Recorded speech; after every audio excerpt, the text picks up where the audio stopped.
መጨረሻውን የእግዚአብሔርን ማየት ለሁላችንም የሚሆነውን የእግዚአብሔርን የከበረ ወንጌል የምንማርበት ጊዜና ሰዓት ላይ ደርሰናል። እግዚአብሔር አምላካችን ለእኔ ተናጋሪ አንደበትን ለእናንተም አስተዋይ ልቡናን ያድለን ፈቃዱ ይሁን። ሁልጊዜ ያው መቼም አስተማሪ ዘር ይዘራል። ያ ዘር ለምላይ መሬት ላይ የወደቀው ጭንጫ ነው የሆነው የሚለው ያሳስበናል እና የምንዘራውን ዘር በአግባቡ ተቀብላችሁ መልካም ያማረ 30፣ 60፣ 100 ፍሬ እንድታፈሩ እንፈልጋለን። ያው በየሳምንቱ ቤተክርስቲያን እንዲህ አጥሩን ዘርግታ መጽሐፍ ገልጣ ታስተምራለች። የምታስተምረው የመጮህ ሱስ የመናገር ሱስ ኖሮባት አይደለም። የመጣውን ሕዝብ የሆነ መልእክት ይዞ እንዲሄድ ብዙዎቻችን በልምድ ዝም ብለን መተን ወደ ኋላ ቀደስ ወደ አበታች ስንሄድ እኮ ዝም ብለው ቤተክርስቲያን መጥተው የሚቀደሰው በግዕዝ ነው፣ ወንጌሉ ቢነበበው በግዕዝ ነው። ዝም ብለው ከንፈራቸውን ብለው መጥተው ነው የሚሄዱት። ከዛ ደግሞ እኛ ዛሬ ሻለ ወዳለው ዘመን ደርሰን ቢያንስ ወደ አማርኛ በሚገባን በሚረዳን ቋንቋ እየተነተነች ቤተክርስቲያን እንዳቅማችን እያስተማረች ነው ያለችው። የምናስተምረውን ትምህርት በትህትና በለሆሳስ በጽሞና በማዳመጥ ፍሬ እንድናፈራ አምላካችን ይፍቀድልን። ዛሬ የምንማማረው ስለ 7ቱ የጸሎት ጊዜያትና በአጠቃላይ ስለ ጸሎት ነው። እንግዲህ ስርዓተ ቤተ ክርስቲያን የራሷ የሆነች ስርዓት አላት። ቤተ ክርስቲያን የጸሎት ስርዓት አላት፣ የቅዳሴ ስርዓት አላት፣ የማህሌት ስርዓት አላት፣ የሰዓታት ስርዓት አላት፣ እንዲሁ የወንጌል የምታስተምርበት ስርዓት አላት እና ከዛ እንግዲህ ከአንዱ ቤተክርስቲያን ከምታዘጋጀው አንዱ ስርዓት ዛሬ የጸሎት ስርዓት እናያለን እና ለትምህርታችን ርዕስ የሚሆነው በጸሎት ጽኑ የሚል ይሆናል። በጸሎት ጽኑ ሲተናገሩ በጸሎት ጽኑ ፊደሏ ትንሽ ነች አይደል? ጽኑ በተለይ የምትለው ሁለት ፊደል ነች አይደል? ግን ስንቶቻችን ጸንተናል? ስንቶቻችን ታች ሳናቋርጥ ስንቶቻችን ጸንተን እየጸለይን ነው የሚለው እናየዋለን እና በጸሎት ጽኑ ሐዋርያው ቅዱስ ጳውሎስ ለሮሜ ሰዎች የጻፈው መልእክቱ ሮሜ 12 ቁጥር 12 ላይ ነው። በጸሎት ጽኑ። በጸሎት እንድንጸና አምላካችን ይፍቀድልን። አሜን። ጸሎት በጣም አስፈላጊ በተለይ ለኛ ለደካሞች የሆነ ነገር እንኳን ስንሆን እግዚአብሔር ይድረስልን ብለን የምንጮኸው እና ጸሎት የሚለው ራሱ ምንድን ነው ስንል አንደኛው ትርጉሙ ምስጋና ማለት ነው። ሁለተኛው ልመና ማለት ነው። ሶስተኛው እጅ መንሻ ማለት ነው። አራተኛው ትርጉሙ መባ ማለት ነው። እንግዲህ ጸሎት ማለት አንድ ሰው ጸሎት ሲጸልይ እነዚህ ሁሉ እያሟላ ነው ማለት ነው። እያመሰገነ ነው፣ እየለመነ ነው፣ እጅ እየነሳ ነው፣ መባ እያቀረበ ነው ማለት ነው። ስለዚህ ጸሎት የሚጸልይ ሰው እነዚህ ነገሮች ሁሉ ያሟላል። የማይጸልይ ሰው ደግሞ በአንጻሩ እነዚህ ሁሉ አይፈጽምም ማለት። ስለዚህ ጸሎት በየት ነው የሚጸለየው የሚለውን ስናይ ዛሬ የተነበረው ወንጌል ታስታውሱታላችሁ። ጌታችን በምኩራብ አይሁድ ወይም በመቅደስ አይሁድ በአይሁድ መቅደስ ተገኝቶ የዮሐንስ ወንጌል ምዕራፍ 2 ከቁጥር 12 ከፍጻሜ የማቴዎስ ወንጌል ምዕራፍ 21 ላይ ይኸው ታሪክ እናገኘዋለንና ቤቴ የጸሎት ቤት ይባላል፣ እናንተ ግን የወንበዴዎች ዋሻ አደረጋችሁት ብሎ ጸሎት የሚጸለየው በእግዚአብሔር ቤት እንደሆነ ራሱ መድኃኒታችን ኢየሱስ ክርስቶስ እየነገረን ነው ማለት ነው። ኢሳይያስ 56:7 ላይ በቤቴም በጸሎቴም ቤት ደስ አሰኛቸዋለሁ ብሎ ለእስራኤል በነቢዩ በኢሳይያስ ተናግሮ እግዚአብሔር እስራኤልን በተቀደሰው ተራራ ይውጡ፣ በዚያም ይስገዱ፣ በዚያም ይጸልዩ፣ በጸሎት በአባቴ የጸሎት ቤት ደስታ አሰኛቸዋለሁ። የጸሎት ውጤቱ ምንድን ነው? ደስታ ነው ማለት። ስለዚህ ለእስራኤላውያን ቀድሞ ተናግሮ ነበረ። ያ በብሉይ ኪዳን የነበረው እንዳትረሱ መቅደስ ነበረ። ከዛ ከተራራ ወደ ድንኳን፣ ከድንኳን ወደ መቅደስ፣ ከመቅደስ ወደ ቤተ ክርስቲያን የተሸጋገረች ይህች ቤተ ክርስቲያን ማለት ነው። እና ኢሳይያስ በነበረበት ሰዓት በየተራራው በየድንኳኑ ነበረ ድንኳን ይዘው እየዘረጉ የሚጸልዩትና የሰሎሞን ቤተ መቅደስ ገና ስላልተሰራ በየተራራው የሚጸልዩበት ነበረ። በዚያ ግን ሂደው ሲጸልዩ ደስ አሰኛቸዋለሁ ብሎ ለኢሳይያስ እግዚአብሔር ተናገረ። ስለዚህ ወገኖች በቤተክርስቲያን መጥተን ስንጸልይ ደስታን አፍሰን ነው የምንሄደው። ደስታን ተጎናጽፈን ነው የምንሄደው እና ጸሎት ማለት እንደነገርኳችሁ መባ፣ ልመና፣ ምስጋና፣ እጅ መንሻ ነው። ጸሎት ሁሉም ማንኛውም ሰው የሚያቀርበው መባ ነው። አስቡ፣ ሕፃንም ወጣትም አረጋውያን የሚያቀርበው መባ ቢኖር ምንድን ነው? ጸሎት ነው። ሕፃን በምድር ትችላላችሁ።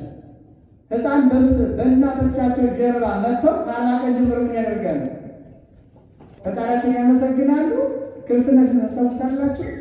ያቆሙ ወይም ደግሞ ክርስትና እናት ክርስትና አባት ጸሎት አይነት ይደግምለታል። ሕፃኑን ወክሉ። ሕፃኑ እየጸለየ ነው ማለት ነው። የራሱን መባ እያቀረበ ነው ሕፃኑ ማለት ነው። ስለዚህ ከሕፃንነት ጀምሮ የማይቋረጥ ምንድን ነው? የጸሎት መባ ነው። ሌላው መባ ግን ይቋረጣል ወገኖች። መባ በመሰረቱ ሶስት ናቸው። መባ አንደኛው ጸሎት አሁን ያልኩት መባ፣ ሁለተኛው ጾም ነው። ሶስተኛው ምን ይመስላችኋል? ስግደት። አንደኛው ጾም ነው፣ ሁለተኛው ጸሎት ነው፣ ሶስተኛው ምን ይመስላችኋል? ጾም ነው ይላል። ጾም ጸሎት ሁለት ይላል። ጾም ጸሎት ነው። ምጽዋት እነዚህ የእግዚአብሔር መባዎች ናቸው። ሰው ሙሉ የሚባለው እነዚህን ሶስቱን ሲያሟላ ነው። ጾም፣ ጸሎት፣ ምጽዋት እነዚህ የእግዚአብሔር መባዎች ናቸው። አሁን ከነገርኳችሁ እንዳትረሱ።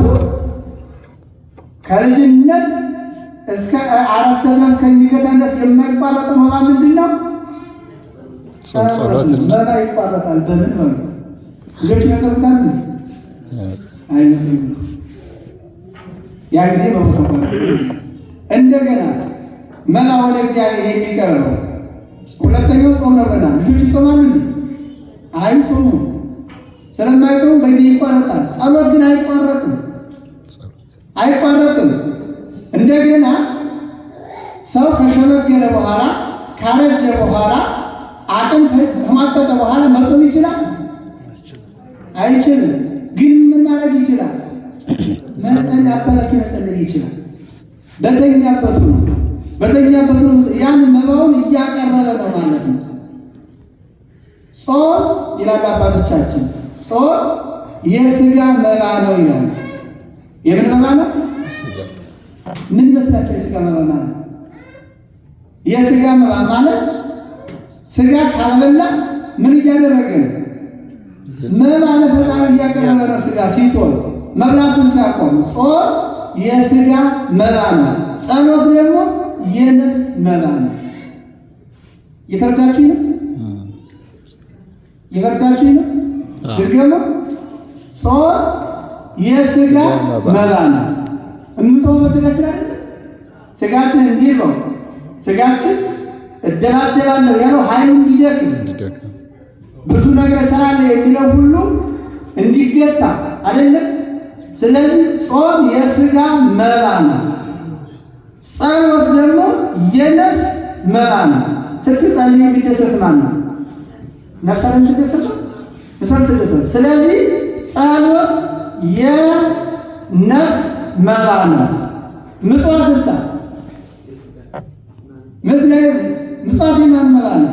የነፍስ የነፍስ የሥጋ ነው። የገንዘብ ነው እንጂ የገንዘብ ነው። የገንዘብ መባ እኮ ነው። ምጽዋት ከገንዘብ የሚሰጠው ከምንድን ነው የሚሰጠው? የገንዘብ መባ ነው። ሶስት ብልት ስለፈለኩ ነው። ጾም የሥጋ መባ ነው ያዙ።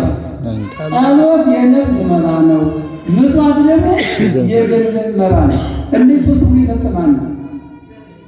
የሰጠ ማን ነው? እግዚአብሔር ለሰጠን እንደገና እጅ መንሻ አድርገን እናቀርበታለን። ሰጥቶ እኮ ነው እግዚአብሔር እዚህ አይነት ይቻላል ወገኖች፣ ሰጥቶ ስጡኝ እኮ ነው ያለ። እንድንጸልይ እኮ ነው ገንዘብ እንስጥ፣ ገንዘብ ሰጥቶ እንድንጾም ጤነኛ አድርጎ ጤናን ሰጥቶ ከሰጠዋችሁ ላይ ትንሽ እየሰጥኝ እኮ ነው ያለው። እኛ የሰጠነውን መቀማት ነው እንጂ አምጧት ይሆንን እንዲ ወይ እንዲቃል መቀማት ነው። እግዚአብሔር ግን በፈቃድ ነው እየጠየቀ። ስለዚህ በጸሎት ጽኑ ማለት እነዚህን ሁሉ እያደረጋችሁ በርቱ እና ወደ ጸሎቶች ጊዜ ልመልሳችሁ። በሥርዓተ ቤተክርስቲያን መሰረት ስንት ጸሎት ጊዜ ያሳሉ? አስተምረኝ በለው እስኪ። 7 አሉ አይደለ? 7 የጸሎት ጊዜ ያሳሉ። አንድ በሉ ማለት በዚህ ሀገር አቆጣጠር 6 ሰዓት፣ በሀበሻ አቆጣጠር ደግሞ 12 ሰዓት ጠዋት። ይሄ የነግ ይባላል። ጸልየው ጸሎት አለ ራሱን ችሎ ሌላ ትርጉም ስላለው እናየዋለን። አሁን ጊዜያቶች ብቻ ነው የምነግራቸው። ከዛ ቀጥሎ ሁለተኛው ሰለስት የሚባለው ስንት ሰዓት ማለት ነው? 3 ሰዓት በዚህ ሀገር 9 ሰዓት ናይ በዚህ ሀገር ናይ። ሶስተኛው ቀትር የሚባለው ወይም 12 ሰዓት 6 ሰዓት። ሶስተኛው 7 ሰዓት።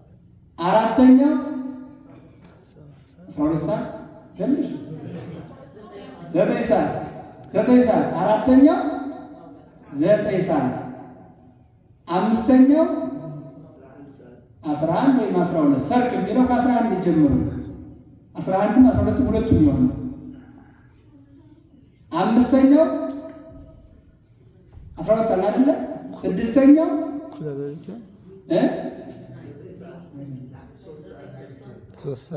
ሌሊት ነው ማታ ዘነዋም ይባላል። ትክክለኛው እንደ ቤተክርስቲያናችን አስተምሮ ጸሎተ ነዋም ስንተኛ ሌላ አንጸልይ ፈጣሪ በሰላም ተኝቼ በሰላም እንድነሳ በቸርነት አደረው ላንተ ሰጥቻለሁ። በቸርነት ጠብቀኝ ብሎ መተኛ እንደተኛ ነገር ዋስትና እንዳንቀር የሚያነሳን ማን ነው?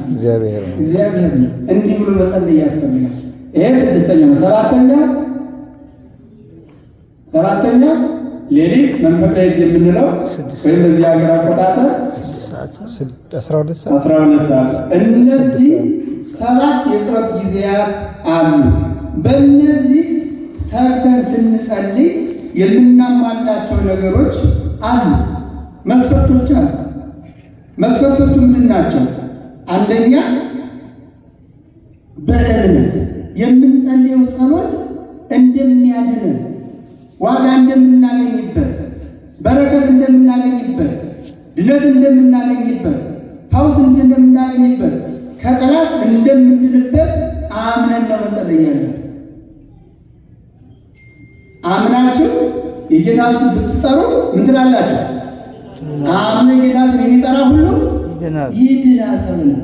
ስለዚህ ስንጸልይ እንደምድን አውቀን፣ በረከት እንደምናገኝ አውቀን፣ ኃጢአት ሰርተን ከሆነ ይቅርታ እንደምናገኝ አምነን ከጸለይ ይህ እውነተኛ መባ ሆኖ መልስ ይዞ ይመጣል ማለት ነው። ስለዚህ የመጀመሪያው የምናሟላው መስፈርት እምነት ሊኖረን ይገባል ማለት ነው። ያለ እምነት ብንጸልየው ከንቱ ነው የሚሆነው፣ ዝም ብሎ ያመላለስ ነው የሚሆነው። በእምነት በተስፋ በፍቅር ያለ አባቶቻችን የምናምነው ነገር ተስፋ ሊኖረው ይገባል። ያ ተስፋ ደግሞ ማለት ነው ፍቅር ሊኖረው ይገባል። እነዚህ ሶስቱ ሁሉ እምነት፣ ተስፋ፣ ፍቅር እነዚህ ሁሉ ጸንተው ይኖራሉ ያ ቅዱስ ጳውሎስ አንደኛ ቆሮንቶስ። ስለዚህ በእነዚህ አምን ከጸለይን ዋጋ እናገኛለን ማለት ነው። የመጀመሪያው እምነት ነው። ከእምነት ጋር አብሮ ተስፋ ፍቅርም አብሮ ይያያዛል። ሁለተኛው ከእምነት በተጨማሪ ይህ ስንጸልይ ምን መኖር አለበት? አብህቶር ዝቅ ማለት ትሕትና መኖር አለ። የተሰበረ ትሑት ሁኑ፣ የዋህ ሁኑ፣ ቅን ሁኑ፣ ደግ ሁኑ፣ ቸር ሁኑ ዝቅ ብሎ ስንጸልየው እስመ ዘአታተ ርእሶ ይትለያል። ራሱን ዝቅ ያደረገ ከፍ ይላል። እንዳሁን ስንሰግድ አባቶች አለ እነዚህ ዛዳኒ ጎንበስ ስንለው እኮ ዝም ብለን ዋጋ ለማግኘት እንደገና ለምእመናኑ ለማስተማር ጎንበስ ብለን በርከክ ብለን በትሕትና ስንጸልይ ዋጋ እናገኝበታለን። በርከክ ብለን ጸልየን ዋጋ እንድናገኝ አምላካችን ይፍቀድልን። አሜን። ሶስተኛው ኃጢአትን በመናዘዝ በደልን በመናዘዝ አጥፍቻለሁ፣ በድያለሁ፣ አታድርግ የተባልኩትን ነገር አድርጌያለሁ፣ አትስራ የተባልኩትን ሰርቻለሁ፣ ጾም እየተባልኩኝ ጾም ሽሬያለሁ፣ መጽት እየተባልኩኝ ከመጽት ቀርቻለሁ፣ ስገድ እየተባልኩኝ ሳልሰግድ ቀርቻለሁ፣ ቁረብ እየተባልኩኝ ሳልቆርብ ቀርቻለሁ ብሎ ኃጢአቱን እየተናዘዘ የሚጸልይ ከሆነ ለኃጢአቱ መልስ ያገኛል ማለት ነው። ትንቢተ ዳንኤል ምዕራፍ 9 ቁጥር 6 ላይ ምን ይላል?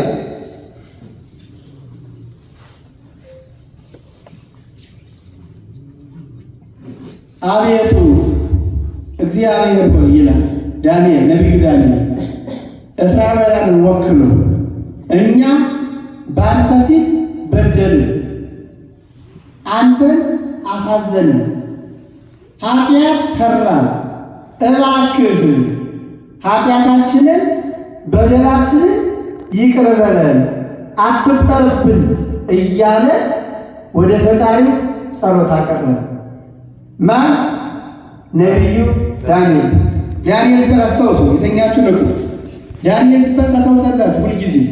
ዳንኤል ከሜዳ ነው፣ ከሜዳ ነው። ጓደኛ ያደረጉ እንግዲህ ኃጢአቱን ተናዞ ንጹሕ ሆኖ ወደ እግዚአብሔር ስለለመነ ከአናብስት አፍ ጸሎቱ አዳነ። እግዚአብሔር ጠበቀው፣ እግዚአብሔር አዳነ፣ እግዚአብሔር ፈወሰ። ስለዚህ በሦስተኛ ደረጃ ኃጢአታችን እየተናዘዝ ለካህኑ በቤተ ክርስቲያን ፊት መተን ራሳችን እያስመረመር ስንጸልይ ዋጋ እናገኝበታለን ማለት ነው። ዋጋ እናገኝበታለን። እግዚአብሔር አምላካችን ጸልየን ዋጋ እንድናገኝ አምላካችን ይፍቀድልን። አሜን። ሌላው እነዚህን ካሟላን በኋላ እምነት፣ ተስፋ፣ ፍቅርን፣ ትሕትና፣ ኑዛዜ እነዚህን ካሟላን በኋላ የመጨረሻው ማለት ነው የመጨረሻው የሚሆነው እግዚአብሔር አዳኝ እንደሆነ፣ እግዚአብሔር ፈዋሽ እንደሆነ፣ እግዚአብሔር መሐሪ እንደሆነ፣ እግዚአብሔር የሁሉም ጸሎት የሚቀበል እንደሆነ አምኖ መቀበል። አሁን ዝም ብላችሁ አይደለም ወደዚህ የመጣችሁት። እግዚአብሔር ፈውስ እንደሚሰጣችሁ፣ ለምትጠይቁት ነገር መልስ እንደሚሰጣችሁ፣ የጎደለባችሁ እንደሚሞላላችሁ፣ የከበደባችሁ እንደሚቀልላችሁ አምናችሁ ነው የመጣችሁት። ማመን ነው። አምነን ይህን ሁሉ እንደደረግ ካመንን እንደ እምነትሽ ይደረግልሽ፣ እንደ እምነትህ ይደረግልሽ ብሎ ነው። ስለዚህ ይህ ሁሉ እንደሚደረግልን ማመን ያስፈልጋል ማለት ነው። ስለዚህ አምነን እንድንጸልይ፣ አምነን እንድንመጸውት፣ አምነን እንድንጾም አምላካችን ይፍቀድልን። የምንጸልይባቸው ጊዜያቶች አሉ። ቅድም ሰዓቶችን የነገርኳቸው፣ አሁን ግን ጸሎት በምን ጊዜ ያስፈልጋል የሚለውን በመጠኑ አንድ ነገር ስራ ለመስራት ስናስብ ምን ማድረግ አለብን? መጀመሪያ ጸሎት መጸለይ አለብን። አንድ ሰው የሆነ ነገር ሊሰራ ሲያስብ መጀመሪያ አባታችን ፈቃድ መጠየቅ አለ። ብዙ ጊዜ ወገኖች ቤት ልንሰራ ተነስተን ቤቷ ደግሞ የሚቀረው በራሳችን ፍላጎት እየጀመርን ነው። እግዚአብሔር ያነጸ ቤት ቤትን እግዚአብሔር ካልሰራ ሰው በከንቱ ይደክማል። አንድ ነገር ስናስብ፣ ለመስራት ስናስብ፣ ትምህርት ለመጀመር ስናስብ፣ የሆነ ነገር ስናስብ መጀመሪያ መጸለይ ያስፈልጋል።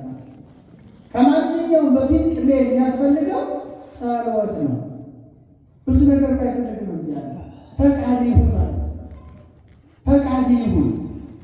ላሰብኩት ነገር፣ ላቀርኩት ነገር፣ ለምሰራው ነገር ያንተ ፈቃድ ይሁን። የማይጠቅመኝም ከሆነ ከመጀመሪያ አንተ እንደፈቀድክ አድርግ፣ የሚጠቅመኝም ከሆነ እንዳንተ ፈቃድ ይሁን ብሎ በጸሎት እግዚአብሔር መጠየቅ ይሄ የመጀመሪያው ነው። ሰዎች ይላሉ እንኳን ስራ ይላሉ እንኳን ስራ ሁለት ባልና ሚስት እንኳን አንድ ነገር ሊነጋገሩ ሲፈልጉ መጀመሪያ ይጸልዩ። መጀመሪያ ይጸልዩ። ምክንያቱም ሳይጸልዩ ቢጀምሩ ሚስት ጥሩ ነው ብላ ያመጣችውን ሀሳብ ባንድ ሊቃወመው ይችላል። ያን ጊዜ ምሳሌ ድሮ ይሄ ነገር አይጠቅምህም ወደ ክፉ ነገር ነው የምትጠቀመው። እንደገና ባል ያመጣውን ሀሳብ ሚስት አትቀበለው። ለምን? ስላልጸለዩ። ድሮ እኔም ጠቀሽ አትቀበልም ብሎ ወደ ጥላቻ ወደ መጥፎ ነገር የሚሄድ ከጸለየ ግን ያ የሚያጣላውን እሱ መንፈስን ከፊታቸው ከመካከላቸው ላይ ርቆ ስለሚሸሽ ንግግርም ከማድረጋችን በፊት ምንም ከማድረጋችን ከማድረጋችን በፊት መጸለይ ያስፈልጋል። ስለዚህ ጸልየን የምናስበው በጎ ሀሳብ ሁሉ እንዲያስተካክልን አምላካችን ፈቃዱ ይሁን። ሌላው ቅድም እንዳልነው በበደል ጊዜ በበደል ሆኖ እግዚአብሔርን ማሰብ ሁልጊዜ አይ እግዚአብሔር እኮ እኔ ኃጢአተኛ ነኝ አይምረኝ ብሎ ተስፋ መቁረጥ ሳይሆን ቅድም ያልነው ተስፋ አለመቁረጥ። ተስፋ ባለመቁረጥ ኃጢአተኛም ብሆን በደለኛም ብሆን እግዚአብሔር ይቀበለኛል፣ እግዚአብሔር ጸሎቴን ይሰማኛል። ቅድም ለመግለጽ እንደሞከርኩት የማይቋረጥ መባ ጸሎት ብያቸዋለሁ ማለት ኃጢአተኛ ሁሉ የሚያቀርበው ነው። ኃጢአተኛ ሁሉ የሚያቀርበው ነው። መባን ግን ኃጢአተኛ ሊያቀርበው አይችልም። ለምን ብትሉ በሙስና ተቀብሎ ቢያመጣው በሙስና ሕይወቱን አትቀበልም። ሰርቆን ቢያመጣው ሰርቃን ብታመጣው የስርቆቱን አይቀበልም፣ መባውን አይቀበልም፣ አትቀበልም። የለግዚያ በዝሙትም ቢያመጣው ብታመጣው የዝሙት ገንዘብ ይዘህ አትቀበልም። ስለዚህ የማይቋረጥ መባ ያለው ግን ምንድነው? ጸሎት ነው። በደለኛው ሁሉ የሚያቀርበው አስቡ። ባለፈው ዮናስ ተፈራና አይደል? ዮናስ አስታውሳላችሁ አይደል? ነቢይ ዮናስ ሂድ እስራኤል ነነዌን አስተምር፣ የነነዌን ሰዎች አስተምር፣ በድለውኛል፣ እንዲመለሱ ወደ እኔ ይመለሱ፣ ከክፉ ስራቸው ይመለሱ፣ ከድርጊታቸው ይቆጠቡ፣ ሂድ አስተምራቸው ብሎ እግዚአብሔር ቃል ወደ ነቢይ ሲመጣ ምን አለ? አንተ ቸር መሆንህን አውቃለሁ። ሂድ ነነዌ ትጠፋላችሁ፣ ጾሙ፣ ጸልዩ፣ ንስሐ ግቡ ካልኩ በኋላ አንተ ምሕረት ብዙ ስለሆነ ቸርነት ብዙ ስለሆነ ይቅር ትላቸዋለህና አልሄድም፣ ውሸተኛ መባል አልችልም ብሎ ከእግዚአብሔር አመፀና ወደ ሌላ ሀገር በመርከብ ገብቶ መጓዝ ጀመረ። ታሪኩን ታውቁታላችሁ። ከዛ ሲሄድ ግን ማዕበል ተነሳ። ማዕበል ሲነሳ ግን ቢጠፉ ሁሉም ሲጨነቁ እሱ እንዳይጨነቅ ምን ሰጥቶት ነበር? እንቅልፍ ሰጥቶት ነበር። እግዚአብሔር እንዳይጨነቅ እንዲተኛ አድርጎት። ከዛ በኋላ ከቀሰቀሱት በኋላ በደሉን አመነ። ይሄ የሆነው በእኔ ምክንያት ይሆናል፣ ይሄ የመጣው በእኔ ይሆናል፣ እኔ አውጥታችሁ ወደ ባህሩ ጣሉኝ። ያን ጊዜ ጌታ ሆይ ላሳጥርላችሁ ታሪኩን፣ በደል አታርግብን፣ እግዚአብሔር ሆይ በደል አታርግብን፣ ይሄ ሁሉ ንብረት ከሚወድም ይሄ ሁሉ ሕዝብ ከሚጠፋ አንድ ሰው ቢጠፋ ይሻላል ብለው ዮናስን ከመርከብ አውጥተው ወደ ባህር ወረወሩ፣ ጨመሩ። ያን ጊዜ እግዚአብሔር ምን አዘጋጀ? ታላቅ ዓሣ አንበሪ አዘጋጀና እንዲቀበለው ልክ እኛ ፋስን በእጃችን እንደምንቀበለው ዓሣ አንበሪ ተቀበለ። ዋው! እንግዲህ ያን ጊዜ ምን አለ ዮናስ? ጸራይኩ በምንዳቤ ሀበ እግዚአብሔር አምላኬ ወሰምዓኒ በውስተ ከርሰ ሲኦል በችግሬ ጊዜ አለ ወደ እግዚአብሔር ጮኽኩ አለ። መጀመሪያ እኮ በፈቃድ ነበር የተባለ። በኋላ ግን ጨነቀውና በአንድ ውስጥ ከሆነ በኋላ ሲጨንቀው ወደ ማን ጮኸ? ወደ ፈጣሪ አብ እግዚአብሔር አምላክ ያለ ወደ እግዚአብሔር ጮኽኩ አለ። እግዚአብሔርም ሰማኝ። ስለዚህ በበደል ውስጥ ሆኖ የሚጸለየውን ጸሎት እግዚአብሔር አልቀበልም አይልም። የጸሎት የበደለኛን መባ ነውና አልቀበልም አይልም። እንደ ገንዘቡ እንደ ሌላው ምጽዋት አልቀበልም አይልም። የኃጢአተኛንም ጸሎት የኃጢአተኛንም መባ ጸሎት እግዚአብሔር ይቀበላል እና በበደልን ጊዜ የበለጠ እግዚአብሔርን ማሰብ ያስፈልጋል። ሰው ኃጢአት እየተስማማው የሚሄደው እየጨመረው የሚሄደው ያንን በደሉን አላስታውስ ሲል በደሉን የሚያስታውስ ከሆነ ግን ማለት ነው። አሁን ሚስት ከባሏ ተደብቃ ነገር ብታደርግ ባሌ ከሰማ ይገለኛል። ባል ሚስቱ ተደብቆ ያለ ባሌ ሚስቴ ከሰማች ብሎ ያን ያህል የሚጠነቀቀውን ያህል እኛ ለነፍሳችን አንጠነቀቅ። እግዚአብሔር እኮ አይደለም እየሰራ ነው ቀርቶ የምናስበው አይደለም የምንሻው ነው የሚሰጥ እግዚአብሔር ነው። ስለዚህ በደል መናዘዝ በበደል ጊዜ እግዚአብሔርን ወደ እግዚአብሔር መጮህ ወደ እግዚአብሔር መጸለይ ዋጋ ያስገኛል፣ በረከት ያስገኛል። ዮናስ ራሱን ዳነ፣ ከአሳ አንበሪ ወጣ። ከሶስት ቀን በኋላ ተመልሶ ሄዶ ሰባ በምን ሆኖ ጸለየው? በበደል ውስጥ ሆኖ ጸለየ። አይ እኔ በትያለሁ ከአንተ ወጥቻ ባልጸልይ ቢሆን ይጠፋ ነበር አለ።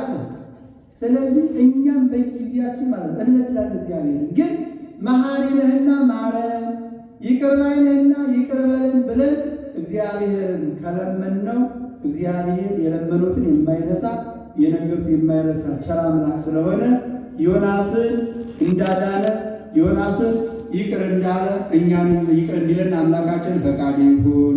እየጨረስኩ ነው። ሐዘንና በደስታው በኖርበት ጊዜ ሰው ከባድ የሆነ አደጋ ገጥሞ ባዘነ ጊዜ ማለት ነው ተስፋ የሚቆርጥ ሰው አለ። በቃ መከራው ሲከብደው ማለት ነው እግዚአብሔር ስለማይወደኝ ነው ለቱ ስራ እኔ ላይ መከራውን የመከራ ዱላውን የሚያበዛብኝ እግዚአብሔር እኔ ስለማይወደኝ ነው ብሎ ተስፋ ከመቁረጥ ይልቅ ማለት ነው በሐዘን ጊዜ ሁሉ ያንተ ነው። እኛ ማንኛውም ቢሆን ልምጣ ብሎ በራሱ ፈቃድ የተወለደ የመጣ የተገኘ የለም። በማን ፈቃድ ነው የመጣ ነው? በእግዚአብሔር ፈቃድ ነው። ተራ ሁሉ በእርሱ ሆነ ነው። ያለሱ ምን የሆነ የለም ነውና ሐዘኑ ቢመጣ በጸሎት አንተ የከበደውን አቅል ዛሬ ጨልሞብን የነበረው ነገ ይበራልናል። ዛሬ ተስፋ ቆርጠን የነበረው ነገ ተስፋችን ያመልናል። ዛሬ ወገናችን ብቸኛ የነበረው ነገ በወገን ልንከበብ እንችላለን። ስለዚህ በሐዘን ጊዜ በከበደን ጊዜም እግዚአብሔርን በጸሎት መጠየቅ ያስፈልጋል። እችም ሐዘን ሲባል እናት ልጇን፣ ልጅ እናቱን፣ ልጅ አባት እናቱን፣ አባትና ልጆቹን ከባድ ማለት በዚህ ጊዜ እንዲሆን ማለት የሚያጸና እግዚአብሔር ነው። ከነቢዩ ዳዊት መማር ነው። ነቢዩ ዳዊት ምንድን ነው ያለው? የወለደው ሕፃኑ ታመመበት። እስከ ወደ ሲታመምበት ማቅ ለበሰ፣ ከዙፋኑ ወርዶ አለቀሰ እኮ ነው የሚለው። አለቀሰ። አንደኛ ሳሙኤል ምዕራፍ 12 ላይ አለቀሰ፣ አነባ። ከዛ በኋላ ከ7 ቀን በኋላ ግን እግዚአብሔር ጠራው። ያን ብላችሁ ሄደ። በሄደ ጊዜ ማለት ነው አገልጋዮቹ አሽከሮቹ ለመናገር ፈሩ። ታመመ ያልነው ጊዜ ሐዘኑ ከባድ የነበረ ማቅ ለብሶ አመድ ለስብሶ ያለቀስ የነበረ አሁንም አረፈ ብንለው ማለት አረፈ ብንለው የበለጠ ተስፋ ይቆርጥ የለም ብለው ለመናገር ሲፈሩ ሰማ አወቀባቸውና ምንድን ነው አላቸው? ሕፃኑ አረፈ አለ። ከዛ በኋላ በሩ አንቱ የክብር ልብሴን አንቱ ልበስ፣ ሻወር ልብስ፣ የሚበላው የሚጠጣውን አንቱ፣ ካማረው ከዙፋኔ ላይ መቀመጥ አለብኝ አለና ተጣጥቦ ልብሱን ለብሶ ሽቶ ተቀብቶ ቁጭ አለ። በዚያን ሰዓት ግራ ተጋቡ ሌሎቹ አሽከሮቹ። ምን ነው ንጉሥ ምን እያረክ ነው አለ።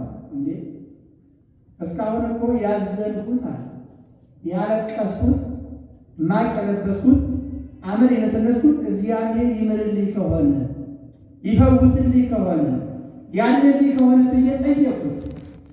ፈቃዱ የእሱ መሄድ ነው አለ። ወሰነ። ከወሰነ በኋላ እኛ ወደ እሱ እንጂ አለ እሱ ወደ እኛ ይመጣል። ዛሬውን ወንድማችን እንግዲህ አርፋ እንደምሳ አመቱ ነው። አሁን ስለ ድንያ ድንጋይ ብንነክስ መሬት ብንዋጥጥ ወደ ሰማይ ብናንጋጥ እናገኘዋለን? ይገኛል? የሚጠቅመው ለሱ በሱ ስም ለነዳያን በመመስረት ለሱ ስም እንዲመታሰሩ በማድረግ በሱ ስም ትናንትና እንዳደረጋችሁት መቃብሩ ላይ ሄዱ አባቶች እንዲጸልዩ ማድረግ ይሄ ነው ለነፍሱ የሚጠቅም። ለቋሚው በረከት ያገኛል፣ ለሄደው ዋጋ ያገኝበታል። ሙታን ይስዕሉ በእንተ ሕያዋን፣ ሕያዋን ይስዕሉ በእንተ ሙታን። እኛ በሕይወት ያለነው በሕይወት ለተለዩ እንጸልያለን። እነሱ ደግሞ ትውልዳቸውን፣ ዘራቸውን፣ አጽቃቸውን ባርክልን፣ አለምልልን እያሉ ነፍሳት ደግሞ ወደ እግዚአብሔር ይለምናል። ስለዚህ የእኛንም ጸሎት የሙታንን ጸሎት እግዚአብሔር ይቀበላል። ጸሎታችን ተቀብሎ በደስታ ይመልስልን። ይህን ካደረግን በኋላ የመጨረሻው የማናስታውሰው ጸሎት የሚያስፈልገው በደስታ ጊዜ እንዳውም በደስታ ጊዜ የሚያስታውሰዋል እናት ልጇን ስትድር እናት አባት ልጆቻቸውን ሲያስመርቁ ትዝ ይላቸዋል ጸሎት። በቃ ይሄ እንዳይቀር ከሌት እንዳትቋረጥብን ከሌት እንዳይ ድግሱ የት ቦታ ይሁን የታዳራሽ ይሁን ነው እንጂ እንጸልይ የሚል ወገኖች። በዚህ ጊዜ የሚመጣው ከፈተና ነው ከባድ። ደስታ ላይ የመጣው ነገር አያስደነግጥም? ደስታ ላይ የሚከሰተው ችግር አያስደነግጥም? ያስደነግጣል። እንዳይከሰትብን ቀድመን እግዚአብሔርን ብሮት መጠየቅ። አባቶቻችን ምን ይላሉ? አሁን እዚህ ሀገር ማለት አይደለም ሰው መንገድ ላይ የሄደው ነገር ቢገጥመው ለምን ይደውላል? ለምን ይደውላል? ለፖሊስ። የፖሊስ ቁጥር አለ አይደል? ያን ቁጥር ምን ይባላል? በቃላችሁ ግን ስትሉኝ ነበር። በቃላችሁ ይራሱ ስትሉኝ ነበር አይደል? እንይዛለን። የምድሩን ጠባቂ የፖሊስን ቁጥር ከያዘን የእግዚአብሔርን መገናኛ ጾት ለምን አይዘን?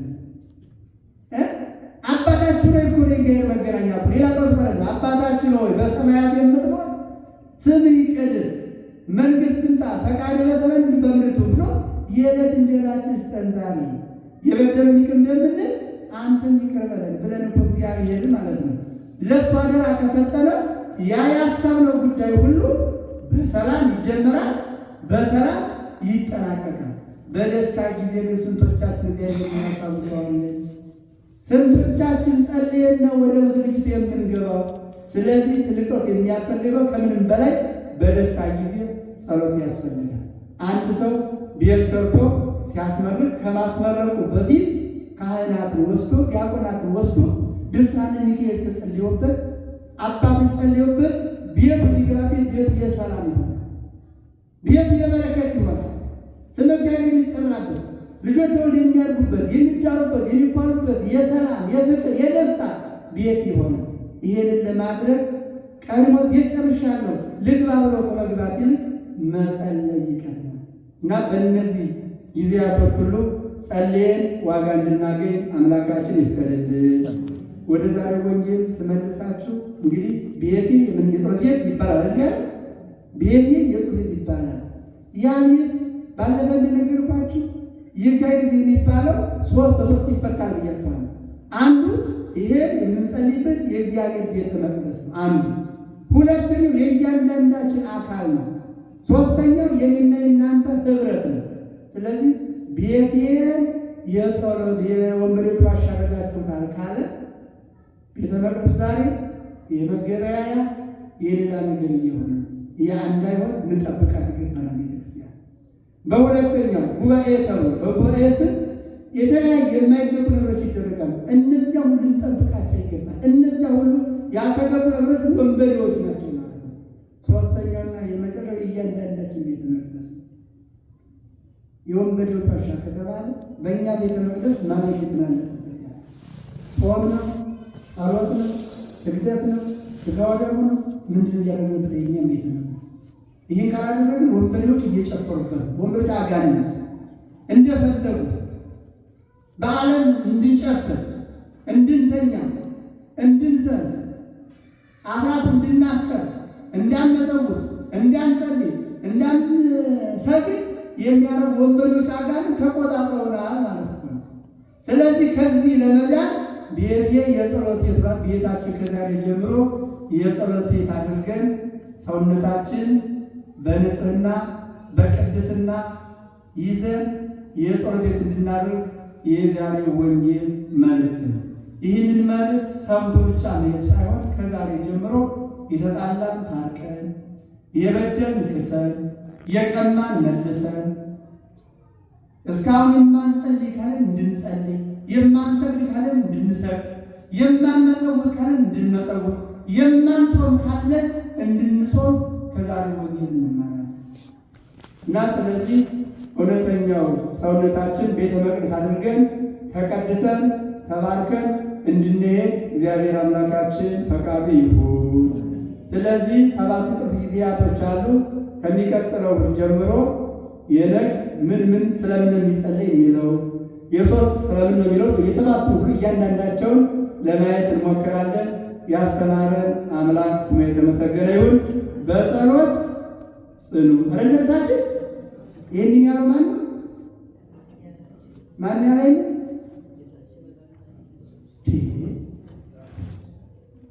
ማን ያለኝ? መነሻ ጀምሮ ያስተማራችሁ በጸሎት ጽኑ ያለ ማን ነው? ዮናስ ቅዱስ ጳውሎስ ብይተናገር ለሮሜ ክርስቲያኖች ሮሜ 12 ቁጥር 12 ጳውሎስ በጸሎት ጽኑ ብሎ ያስተማረ ማለት ቅዱስ ጳውሎስ።